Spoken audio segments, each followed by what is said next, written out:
Hey guys, I apologize for the mess that I look like right now. I have today off, so I am not doing my hair, my makeup, dressing nice because I had to wear business casual clothes all the time, so I'm lounging in my jeans and a t-shirt. So yeah.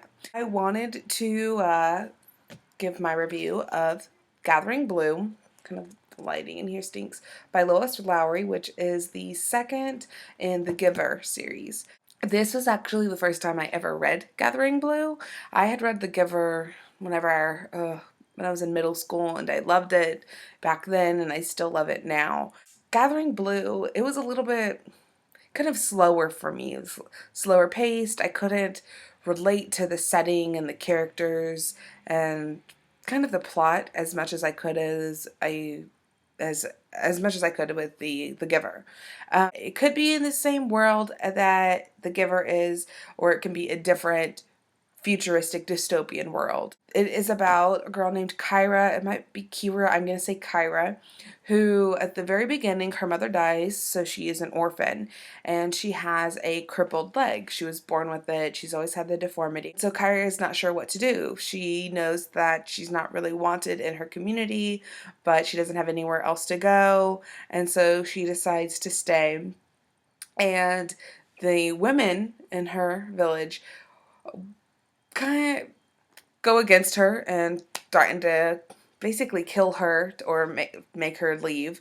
But she is saved by these council of men who kind of are the law, or they control what happens and what's going on in the community. And the reason why Kyra is saved is because she has a special skill with weaving. And um, and so she begins fixing and weaving this robe that belongs to this man who's called the Singer, who sings about the history of the world. While she's weaving this robe, which is supposed to be to show all the images throughout the history of mankind, and once she has fixed all of the history on the robe, she is set to weave the future that is on the back shoulders. It's an empty space. While she's doing this, she meets a boy named Thomas, I believe his name was Thomas, who is skilled with wood carving, and he is fixing the wooden staff that the Singer uses. It's completely different, well, mostly different from Jonah's world, which was in The Giver, where in The Giver they had technology and it was more futuristic, as in how I personally see the future going, kind of. Not exactly as in The Giver, but there's technology, people control food, and I don't know, in The Giver, it's a very controlled atmosphere, and they use the knowledge that they have learned throughout the history of mankind, but there's only one person that knows the history. But in Gathering Blue, they kind of tell the history that everybody in the community knows about it, but the council kind of controls what is known, and within the songs and within the images that the people see in the robes and on the staff and so on. Kyra and Thomas kind of start learning that there is more to the world, to their world, and that things are being kept hidden.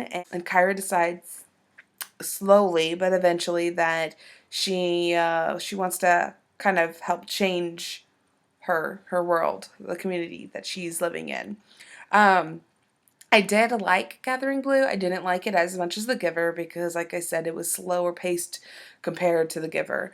But I really liked the similarities that Lois Lowry put between the two worlds.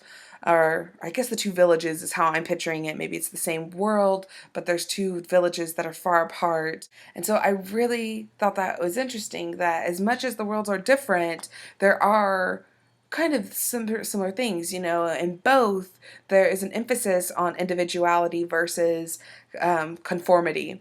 In both of the communities,